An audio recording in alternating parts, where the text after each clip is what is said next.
नमस्कार साथियों। मेरा नाम सचिन खरे है और इस YouTube चैनल के माध्यम से आज से हम भारतीय संविधान लेक्चर सीरीज का प्रारंभ करने जा रहे हैं। ये हमारे इस लेक्चर का प्रथम भाग है जिसमें हम ये समझेंगे कि संविधान वास्तविकता में है क्या और संविधान से जुड़े विभिन्न तथ्य अर्थात संविधान कितने प्रकार के होते हैं और संविधान के जो विभिन्न प्रकार हैं इनमें क्या क्या गुण हैं, क्या क्या दोष हैं। चलिए शुरुआत करते हैं हम अपने इस लेक्चर से। सबसे पहले हम बात करते हैं कि ये संविधान क्या है। तो प्रत्येक राज्य, यहाँ पर राज्य का अर्थ होता है देश, ठीक है। तो प्रत्येक राज्य को अपने को परिचालित करने के लिए, परिचालित मीन्स संचालित करने के लिए एक पद्धति या व्यवस्था की आवश्यकता होती है। जितने भी राज्य हैं, जितने भी देश हैं, उनको स्वयं को संचालित करने के लिए किसी न किसी प्रकार की व्यवस्था की आवश्यकता तो होती ही है, जिस पर यह अपनी सरकार को आधारित करते हैं या उस पद्धति के माध्यम से सरकारें संचालित होती हैं। इस व्यवस्था के अभाव में राज्य महज एक अराजक इकाई बनकर रह जाएगा। अगर ऐसी कोई व्यवस्था ना हो या शासन की कोई व्यवस्था ना हो तो राज्य एक अराजक इकाई बनकर रह जाएगा। राजनीति विज्ञान की शब्दावली में इस व्यवस्था को ही संविधान कहा जाता है। अर्थात संविधान क्या है? तो संविधान एक ऐसी पद्धति है या एक ऐसी व्यवस्था है जिसके माध्यम से कोई भी राज्य अपने यहाँ सरकारों को संचालित करता है या अपने देश को संचालित करता है। उस व्यवस्था को कहा जाता है क्या? संविधान।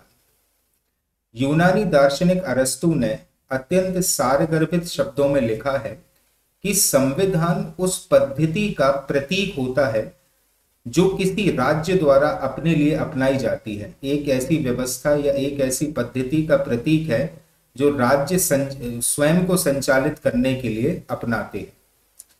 संविधान नियमों की एक समष्टि है जिसमें सरकार के विभिन्न अंग, उनके गठन तथा अधिकार क्षेत्र तथा नागरिकों एवं सरकारों के मध्य संबंधों को परिभाषित किया गया है। अर्थात संविधान में सभी प्रकार के नियम शामिल होते हैं।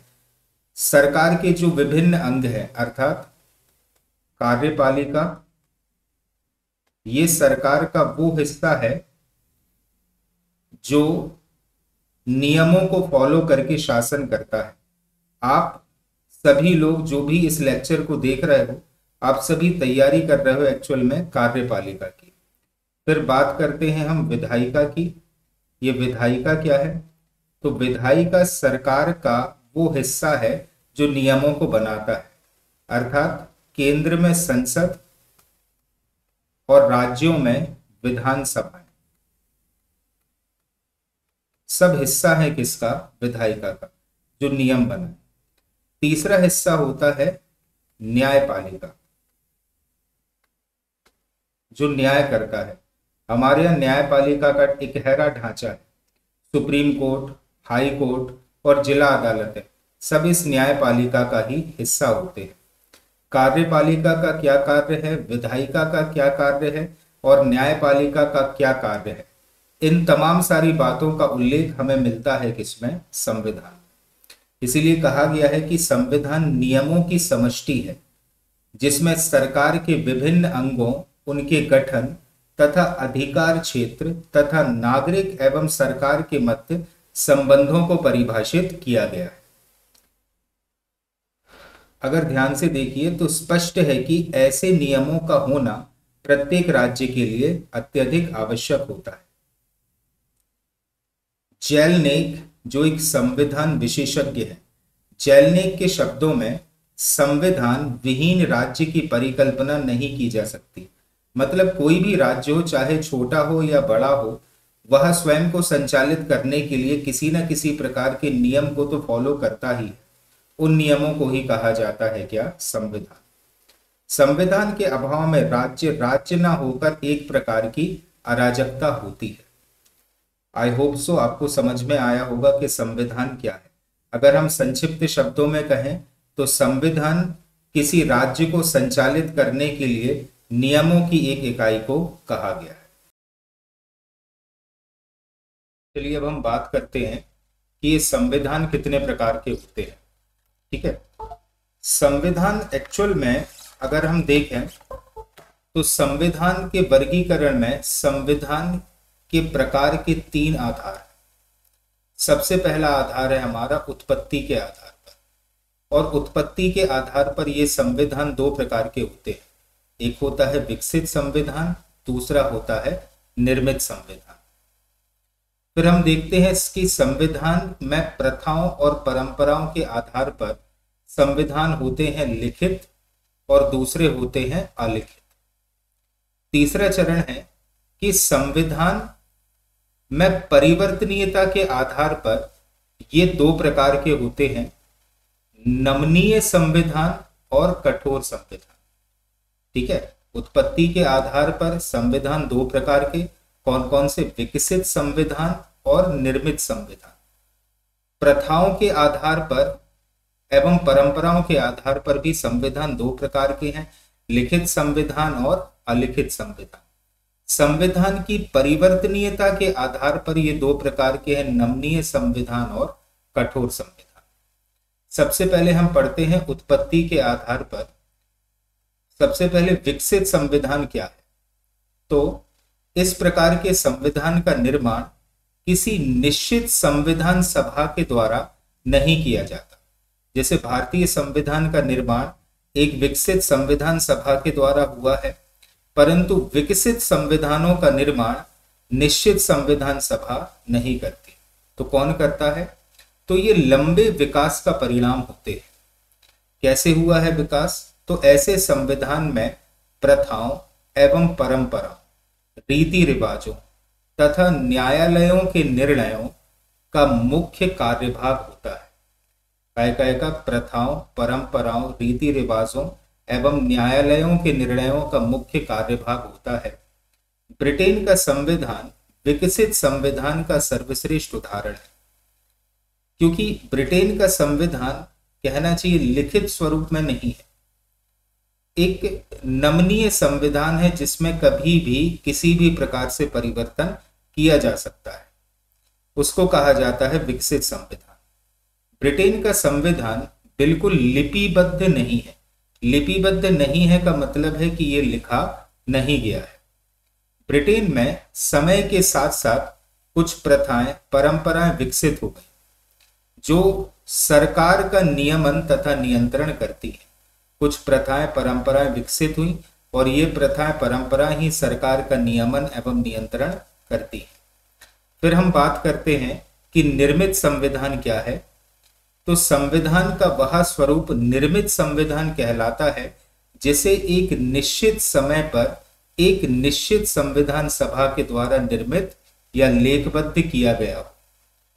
निर्मित संविधान का सबसे पहला दृष्टांत अमेरिका का संविधान, जिसका निर्माण तात्कालीन 13 राज्यों द्वारा फिलाडेल्फिया सम्मेलन के माध्यम से किया गया था। ठीक है, इसे हम विकसित संविधान नहीं बोलेंगे क्योंकि एक निर्धारित संविधान सभा ने इसका निर्माण किया। स्वतंत्र भारत का संविधान का निर्माण भी एक संविधान सभा के द्वारा 1946 से 1949 के मध्य किया गया। तो भारत का संविधान भी किस कैटेगरी में आता है? निर्मित संविधान की कैटेगरी में। परंतु इसका आशय नहीं लिया जाना चाहिए कि निर्मित संविधान का विकास नहीं होता, क्योंकि अंतर मात्र इतना है कि जहां विकसित संविधान विकास के परिणाम होते हैं, वहीं निर्मित संविधानों का विकास निर्माण के बाद होता है। जैसे भारतीय संविधान जब बना और आज का जो संविधान है, विभिन्न संविधान संशोधनों के माध्यम से उसको अपडेट किया गया है। ठीक है, तो निर्मित संविधान का विकास होता है, लेकिन निर्मित होने के बाद, लिखने और लागू होने के बाद।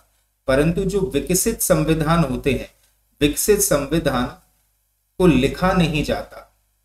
ये विभिन्न प्रथाओं, परंपराओं, रीति रिवाजों एवं न्यायालयों के निर्णयों का परिणाम होते हैं।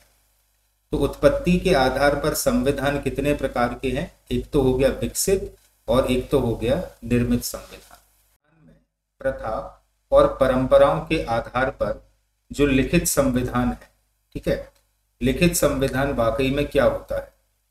तो उन संविधानों को लिखित संविधान कहा जाता है जिनकी रचना निश्चित समय पर निश्चित इकाई के द्वारा की गई हो। निश्चित समय पर का मतलब है कि एक निर्धारित टाइम पीरियड लगा हो उसको बनने में, और निश्चित इकाई का अर्थ है कि किसी, जैसे भारत में संविधान सभा ने संविधान बनाया, तो संविधान सभा क्या कहलाई? वह निश्चित इकाई, और निश्चित समय पर बना है और निश्चित इकाई ने बनाया है, इसलिए वो कहलाया क्या? एक लिखित संविधान।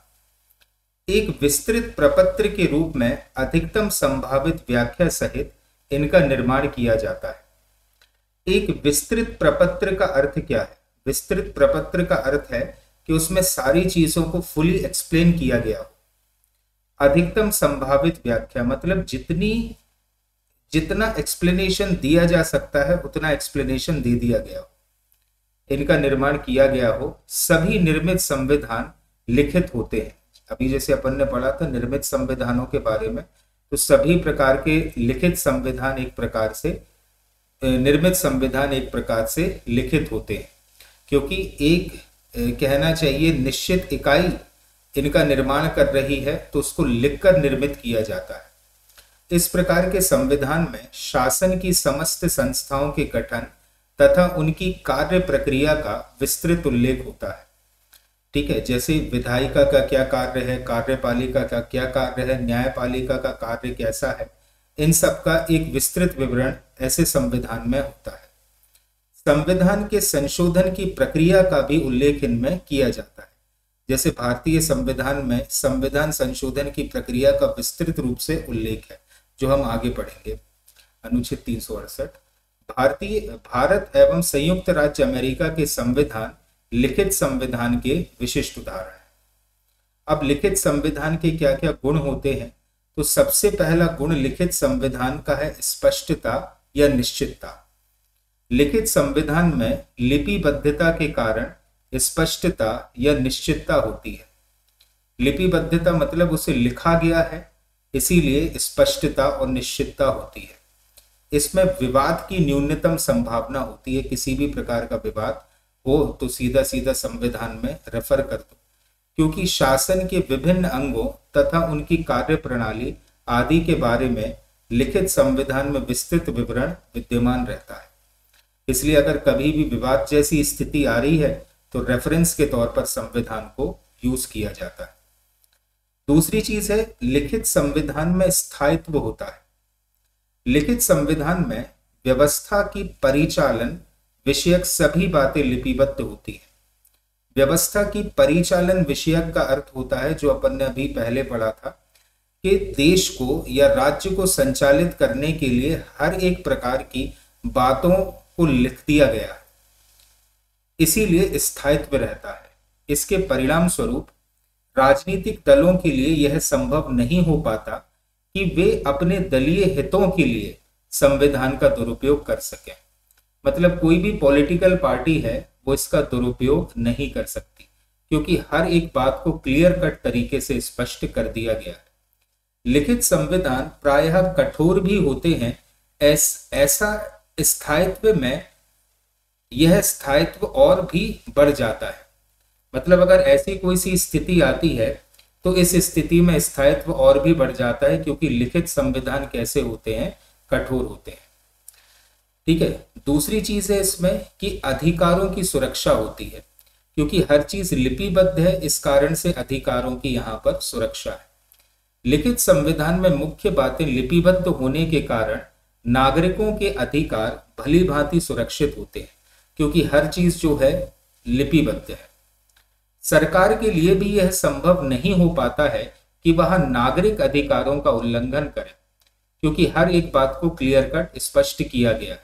इसलिए सरकार भी लिखित संविधान में संवैधानिक प्रावधानों के अनुसार ही अपनी सत्ता का संचालन करती है। यदि ऐसा होता है तो नागरिक अपने अधिकारों की रक्षा के लिए न्यायालय की शरण ले सकते हैं।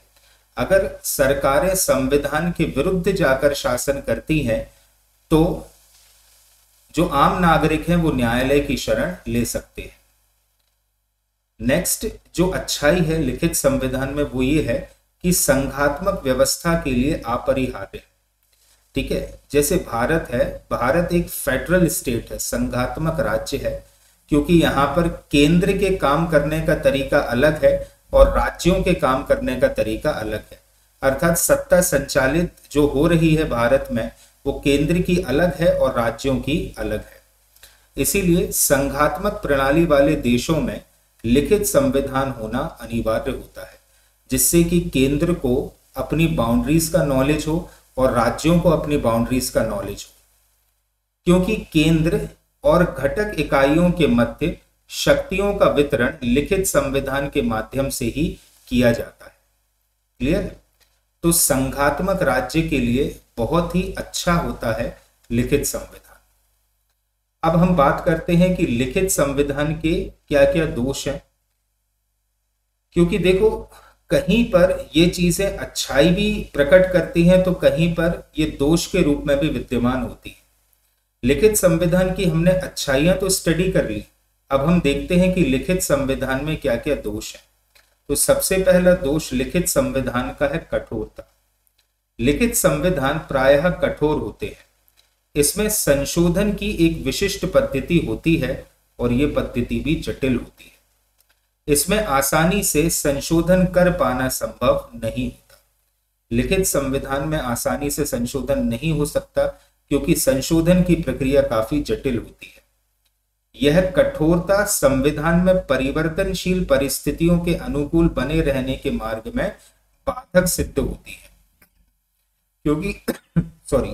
क्योंकि अगर संविधान में परिवर्तनशीलता ज्यादा है तो फिर पॉलिटिकल पार्टीज उसे अपने अनुरूप जो है परिवर्तित कर सकती है।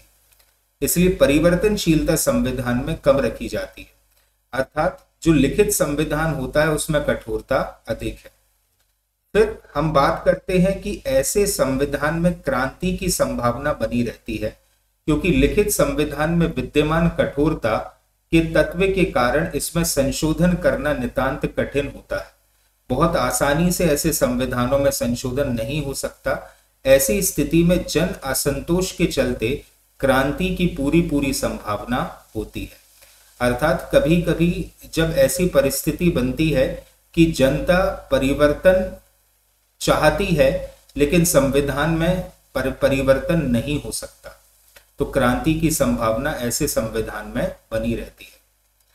ठीक है, कभी कभी लिखित संविधान देश के विकास में बाधक भी होता है। कैसे? तो लिखित संविधान में शासन की प्रत्येक इकाई की संरचना और कार्यकरण निश्चित होता है। ठीक है, मतलब सरकार के जितने भी अंग हैं उन अंगों के क्या क्या कार्य हैं वो सब भली भांति एक्सप्लेन किए गए हैं। इसमें आसानी से परिवर्तन करना संभव नहीं होता। इसका परिणाम यह होता है कि बदलती हुई परिस्थितियों के अनुकूल लिखित संविधान में परिवर्तन कर पाना संभव नहीं है।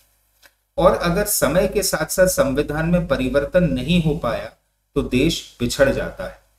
ऐसी स्थिति में यह देश के विकास में सहायक बनने के स्थान पर बाधक सिद्ध हो जाती है। ठीक है, अब हम बात करते हैं कि अलिखित संविधान क्या होता है। तो अलिखित संविधान उन संविधानों को कहते हैं जो या तो पूर्ण रूप से अथवा अधिकांश रूप में अलिखित होते हैं, या तो वो लिखे ही नहीं गए हैं या उनका कहना चाहिए कुछ ही भाग जो है वो लिखा गया, और जिनमें प्रथाओं, परंपराओं तथा न्यायिक निर्णयों का अनुपात लिखित वैधानिक नियमों से अधिक होता है। ठीक है, मतलब जो चीज लिखी नहीं गई है तो उसको अपडेट करा जाता है। किस प्रकार से? कुछ कॉमन जो रीति रिवाज चले आ रहे हैं उनको स्थान मिल जाता है, उन्हीं प्रथाओं को संविधान के रूप में मान लिया जाता है, या वहां की न्यायपालिका के जो निर्णय हैं उन निर्णयों को संविधान का हिस्सा मान लिया जाता है। शासन की संस्थाओं तथा उनकी कार्य प्रक्रिया का आधार एक दीर्घ समय काल के दौरान विकसित प्रथाएं और परंपराएं होती हैं।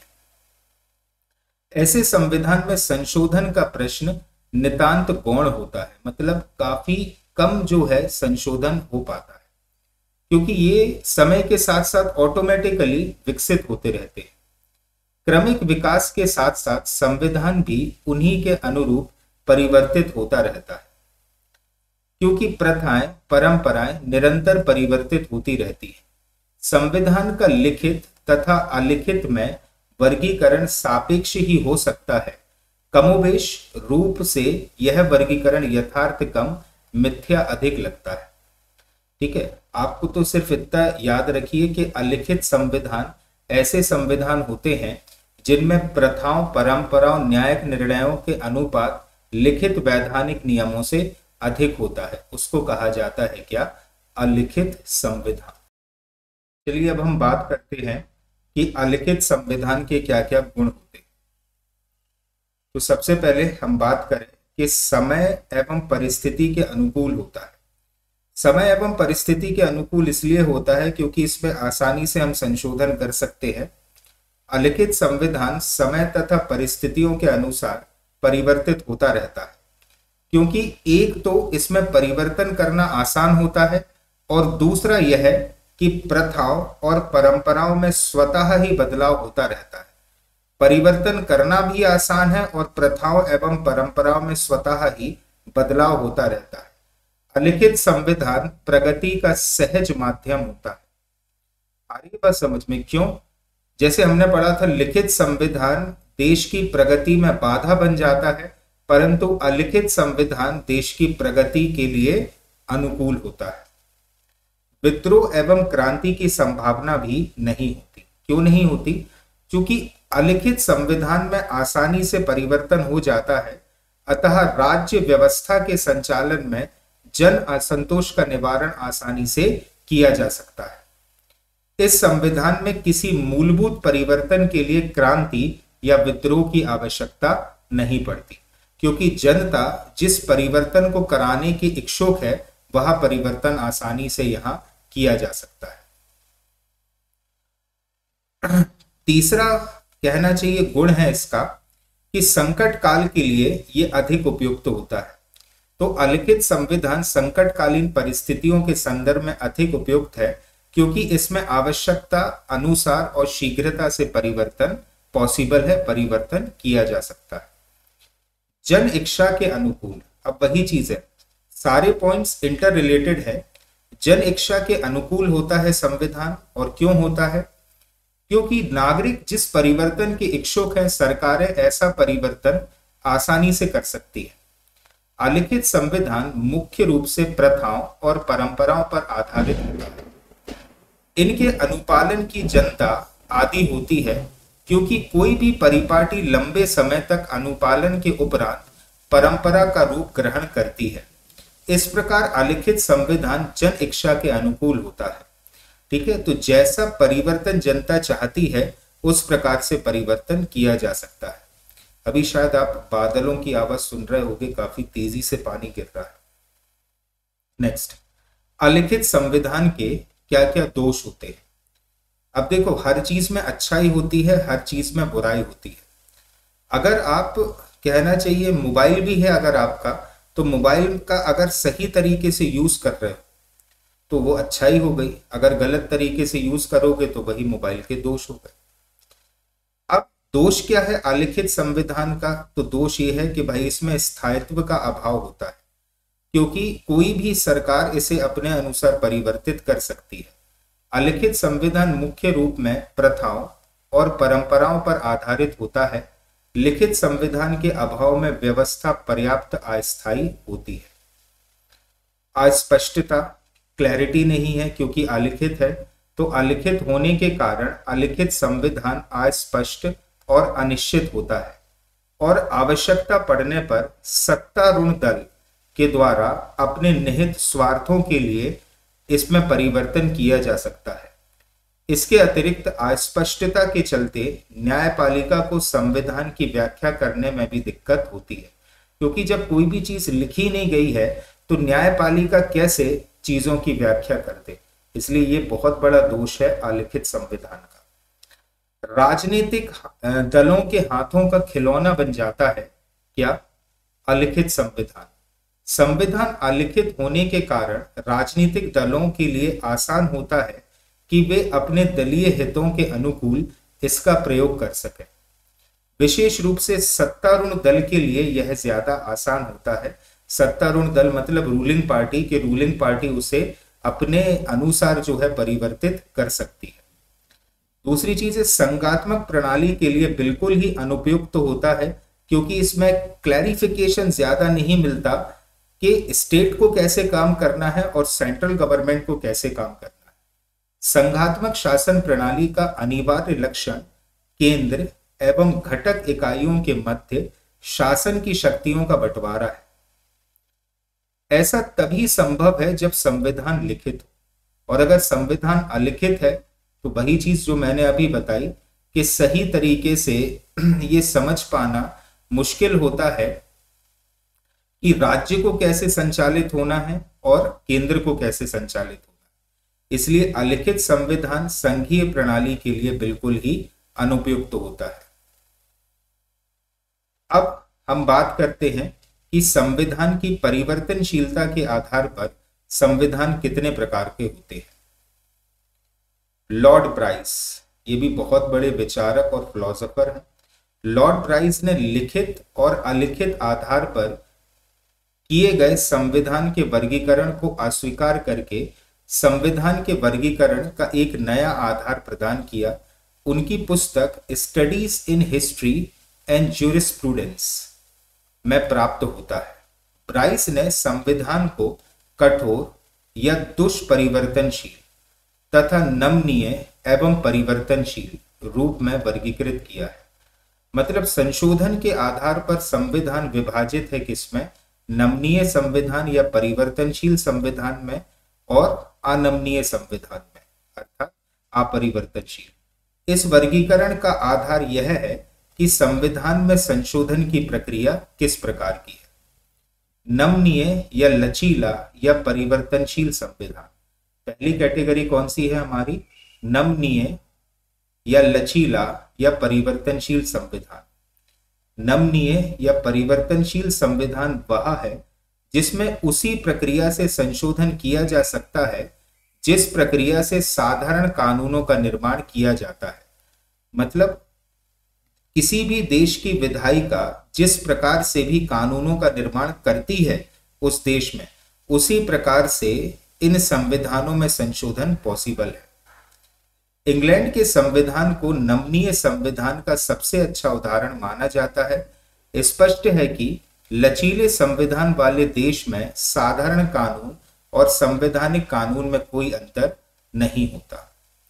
साधारण कानून और संवैधानिक कानून में कोई अंतर इसलिए नहीं होता क्योंकि सब एक ही प्रकार की प्रक्रिया से बने होते हैं। ठीक है, फिर दूसरा है हमारा कठोर या दुष्परिवर्तनशील संविधान। कठोर संविधान वह है जिसमें परिवर्तन के लिए विशिष्ट प्रक्रिया अपनाई जाती है जो साधारण विधि निर्माण प्रक्रिया से भिन्न होती है। इसमें एक विशेष प्रक्रिया होती है संविधान में परिवर्तन करने की, और ये ऐसी प्रक्रिया होती है जो कानून निर्माण करने की प्रक्रिया से बिल्कुल ही अलग होती है। J.W. गॉर्नर ने लिखा है, कठोर संविधान वह है जिसकी उत्पत्ति किसी भिन्न स्रोत से होती है, जो वैधानिक रूप से साधारण कानूनों से ऊंचा स्थान रखते हैं तथा जिसे भिन्न तरीके से संशोधन किया जा सकता है। यूएसए, संयुक्त राज्य अमेरिका, स्विट्जरलैंड, फ्रांस, ऑस्ट्रेलिया के संविधान इसी श्रेणी में आते हैं। कठोर संविधान में संशोधन की प्रक्रिया का उल्लेख अनिवार्यतः किया गया है, अर्थात कानून निर्माण की प्रक्रिया कठोर संविधानों में अलग होती है, ठीक है, और संविधान संशोधन की प्रक्रियाएं बिल्कुल ही अलग होती है। कि नमनीय या लचीले संविधान के क्या क्या गुण हैं?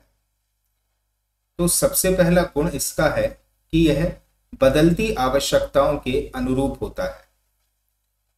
लचीले संविधान में आसानी से परिवर्तन किया जा सकता है, इसीलिए इस कोटि का संविधान हमेशा परिवर्तनशील आवश्यकताओं के अनुरूप परिवर्तित होता रहता है। ऐसा संविधान राष्ट्र की प्रगति के मार्ग में बाधक नहीं बनता परंतु सहायक सिद्ध होता है, क्योंकि आसानी से उसमें परिवर्तन पॉसिबल है। ब्रिटेन के पिछले 1000 वर्षों के इतिहास में संविधान के लचीलेपन के कारण ही बिना किसी अवरोध के अनवरत गति से शासन चलता रहा है। इसी प्रकार से संकट काल के लिए भी यह संविधान उपयुक्त होता है। क्यों? क्योंकि नागरिकों की इच्छा के अनुसार आसानी से इसमें परिवर्तन हो सकता है। यह संविधान विशेष परिस्थितियों में उपयुक्त सिद्ध होता है। नमनीय संविधान को संकटकालीन स्थिति में अनुकूल मार्ग बनाने के लिए ठीक उसी प्रकार खींचा या झुकाया जा सकता है जिस प्रकार किसी वृक्ष की शाखाओं को किसी वाहन के निकलने के लिए हटा दिया जाता है और जैसे ही वाहन निकल जाए शाखाएं पुनः अपने स्थान पर वापस आ जाती। ठीक है, इसीलिए संकट काल की परिस्थिति के लिए उपयुक्त होता है। संकटकालीन परिस्थितियों में इस श्रेणी के संविधान में परिवर्तन आसानी से किया जा सकता है। अब क्रांति की न्यूनतम संभावना होती है। क्यों होती है भाई? क्योंकि हम इसमें आसानी से परिवर्तन नागरिकों की इच्छा के अनुरूप कर सकते हैं। लचीले संविधान को आसान और बाधाहीन तरीके से बदला जा सकता है, अतः लचीले संविधान वाले देश में क्रांति की न्यूनतम संभावना होती है। क्रांतियां तभी होती हैं जब संविधान में बदलती हुई परिस्थितियों के अनुकूल परिवर्तन ना किया जा सके। ब्रिटेन का विगत इतिहास इसे भलीभांति व्याख्यायित कर देता है। यूरोप के सभी राष्ट्रों में, क्योंकि ब्रिटेन तो किस महाद्वीप का हिस्सा है? यूरोप का। तो यूरोप के सभी राष्ट्रों में आधुनिक काल में परिवर्तन क्रांतियों के माध्यम से हुए, जबकि ब्रिटेन में शांतिपूर्ण तरीके से सत्ता राजा के हाथों से निकलकर संसद के हाथों में आ गई। इसे रक्त विहीन क्रांति कहा जाता है ब्रिटेन की। ठीक है, रक्त की एक बूंद भी नहीं बही और सत्ता में परिवर्तन हो गया।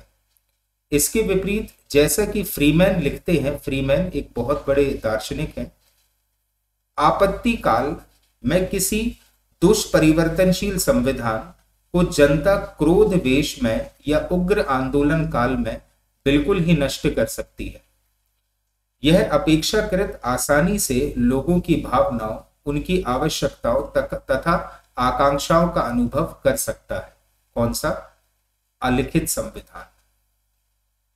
नेक्स्ट, इसकी जो अच्छाई है वो यह है कि राजनीतिक जीवन का सच्चा दर्पण होता है।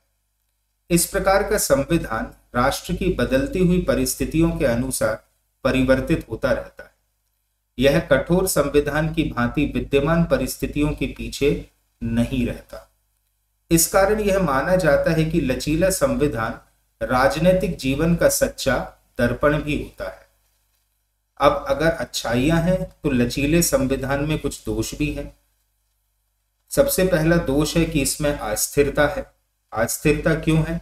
तो भाई नमनीय या लचीले संविधान में आसानी से परिवर्तन किया जा सकता है, तो कोई भी सरकार अपने स्वार्थ के लिए सहज ही नमनीय संविधान में परिवर्तन करने की दिशा में उन्मुख हो सकती है। मतलब कोई भी सरकारें इसमें परिवर्तन कर सकती है। इसका परिणाम राजनीतिक अस्थिरता के रूप में निकलता है। यहां यह कथन उल्लेखित करना समीचीन होगा कि जन विरोध के क्षणिक झोंकों में मूल्यवान सिद्धांतों तथा संस्थाओं का उन्मूलन हो सकता है और इस प्रकार प्राचीनता तथा अटूट परंपरा द्वारा प्रदत्त स्थिरता का नाश हो सकता है। ठीक है, ये किसमें होगा? अस्थिरता कहना चाहिए कि जो स्थिरता है उसका नाश हो जाएगा।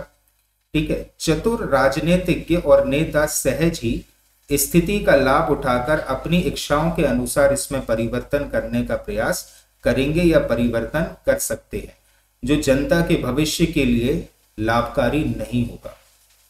दूसरी चीज है कि समुचित राजनीतिक प्रशिक्षण के अभाव में उपयुक्त नहीं। समुचित राजनीतिक प्रशिक्षण के अभाव में ये चीज उपयुक्त नहीं होती है। लचीला संविधान उन देशों के अनुकूल नहीं है जहां नागरिक राजनीतिक दृष्टि से शिक्षित या प्रशिक्षित ना हो।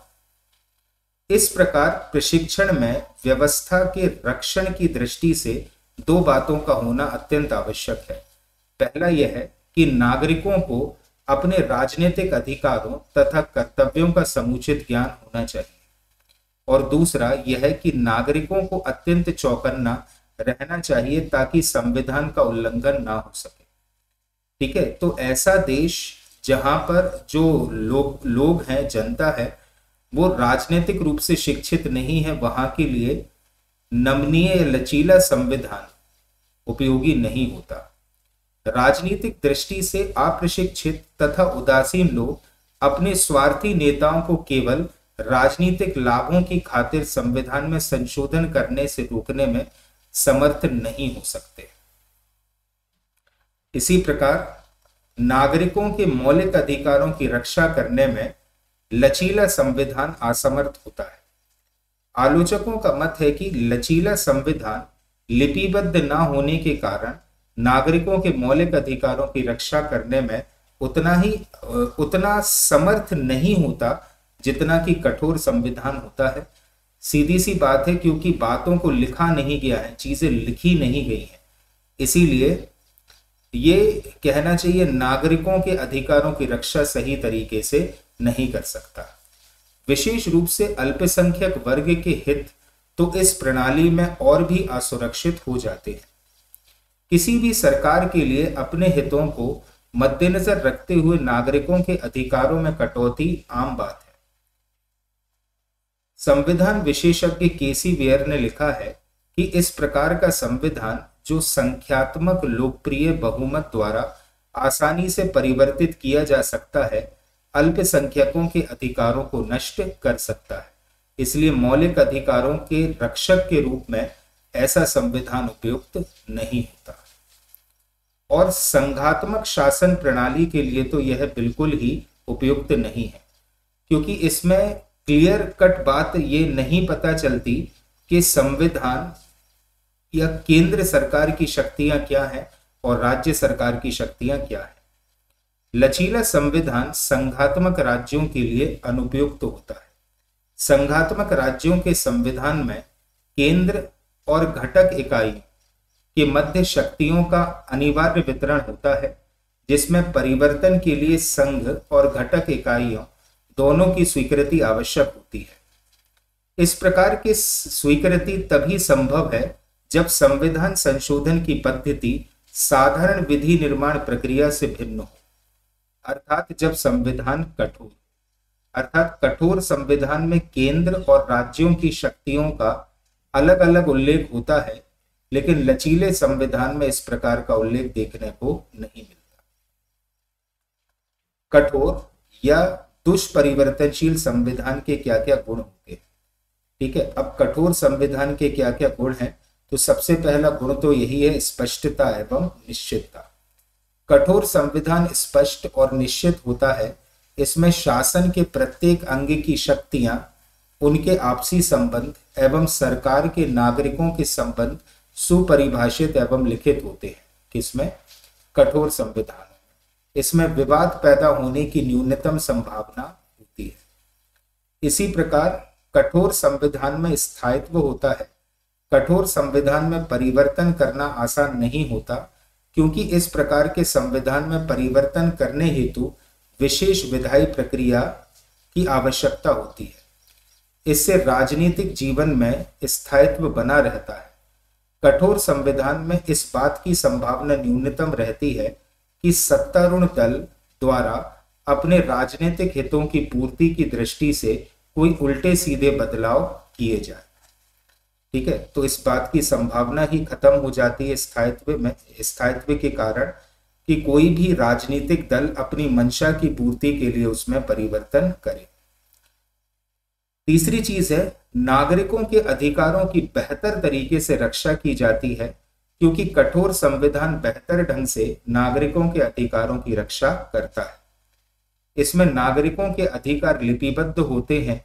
नागरिकों के अधिकारों के संबंध में किसी प्रकार के विवाद की स्थिति में संविधान का आश्रय लिया जा सकता है। इस प्रकार के संविधानों में नागरिकों के अधिकार, जिन्हें मौलिक अधिकार के नाम से जाना जाता है, की रक्षा का विशेष प्रबंध किया गया है। अब हम बात करते हैं कि संघात्मक राज्यों के लिए भी ये उपयुक्त होता है, क्योंकि इसमें हर एक चीज बिल्कुल क्लियर तरीके से उल्लिखित होती है। इस प्रकार का संविधान संघात्मक राज्यों के लिए पूर्णतः उपयुक्त होता है।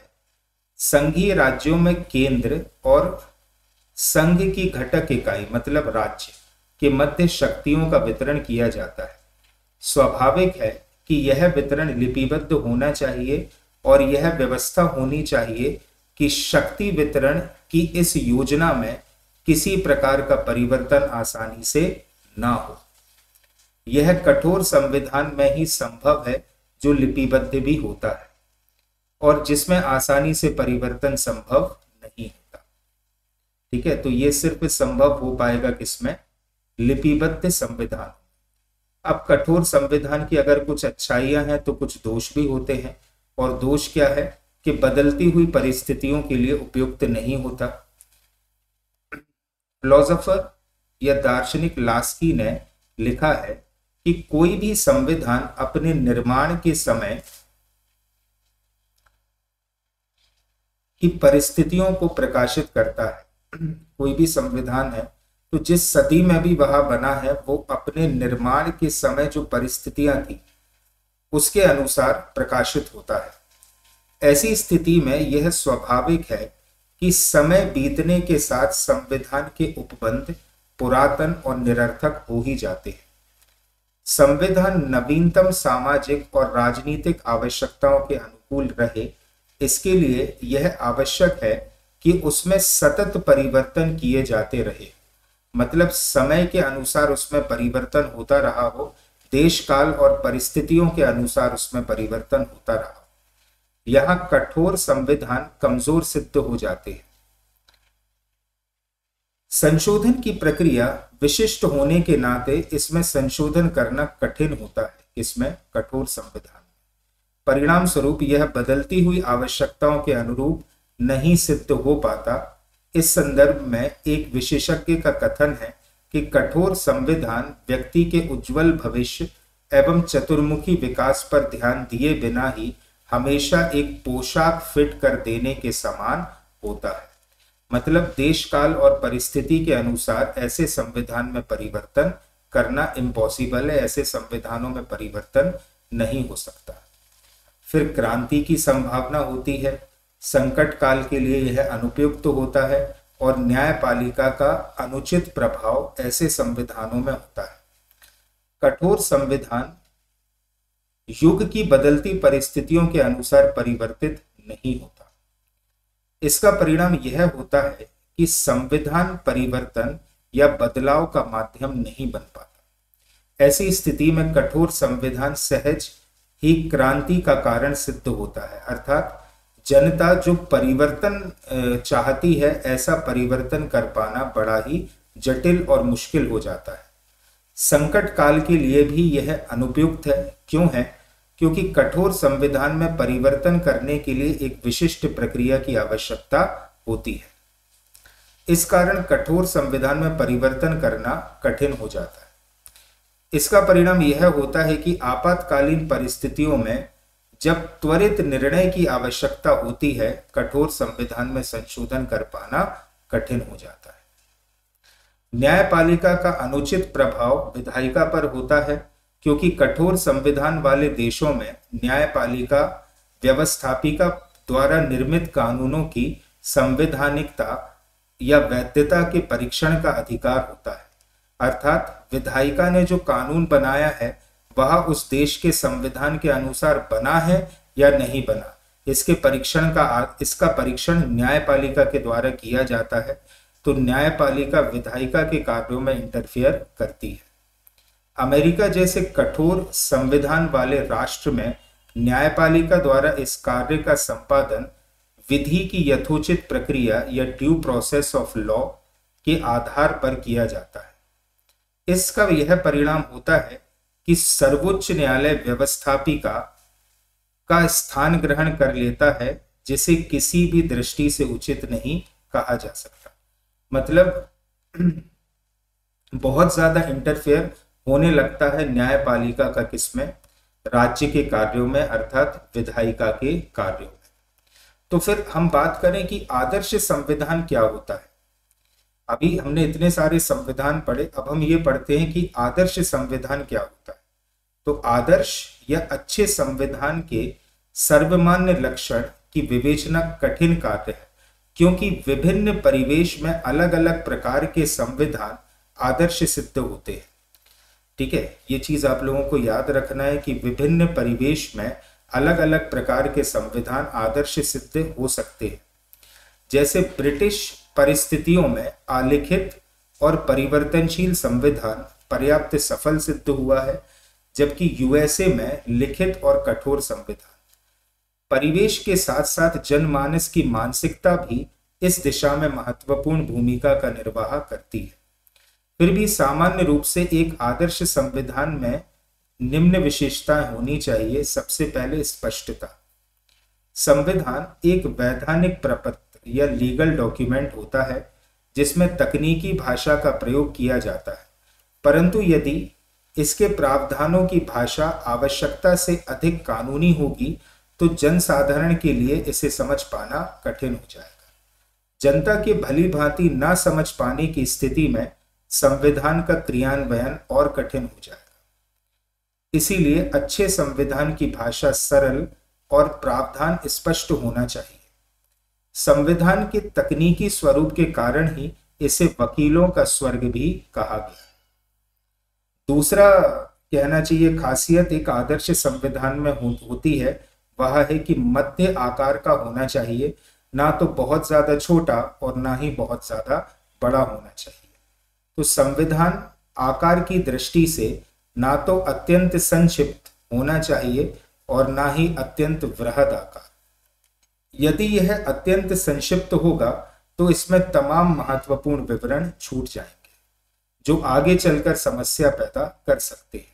यही नहीं, संवैधानिक उपबंधों के संदर्भ में किसी प्रकार का मतभेद होने की स्थिति में इसकी व्याख्या का कार्य न्यायालय द्वारा किया जाता है। इस प्रकार संविधान की संक्षिप्तता न्यायालय को अत्यधिक शक्ति संपन्न बना देती है, क्योंकि अगर संविधान का आकार छोटा होगा तो न्यायपालिका को बहुत सारे पावर्स मिल जाएंगे उसे डिफाइन करने के लिए। दूसरी ओर यदि संविधान अत्यधिक विस्तृत होगा तो इसकी जटिलता बढ़ जाएगी। यही नहीं, तब संविधान के उपबंधों तथा साधारण विधि में कोई विशेष अंतर नहीं रह जाएगा। मतलब संविधान में जो प्रावधान दिए गए हैं विभिन्न अनुच्छेदों के माध्यम से और उनके आधार पर जो कानून बने हैं उनमें क्या फर्क रह जाएगा जब संविधान को बहुत ज्यादा विस्तृत कर दिया जाएगा। यह स्थिति भी राज्य के लिए अच्छी नहीं है। इसलिए विद्वत जनों की आम धारणा यही है कि संविधान का आकार मध्यम ही होना चाहिए।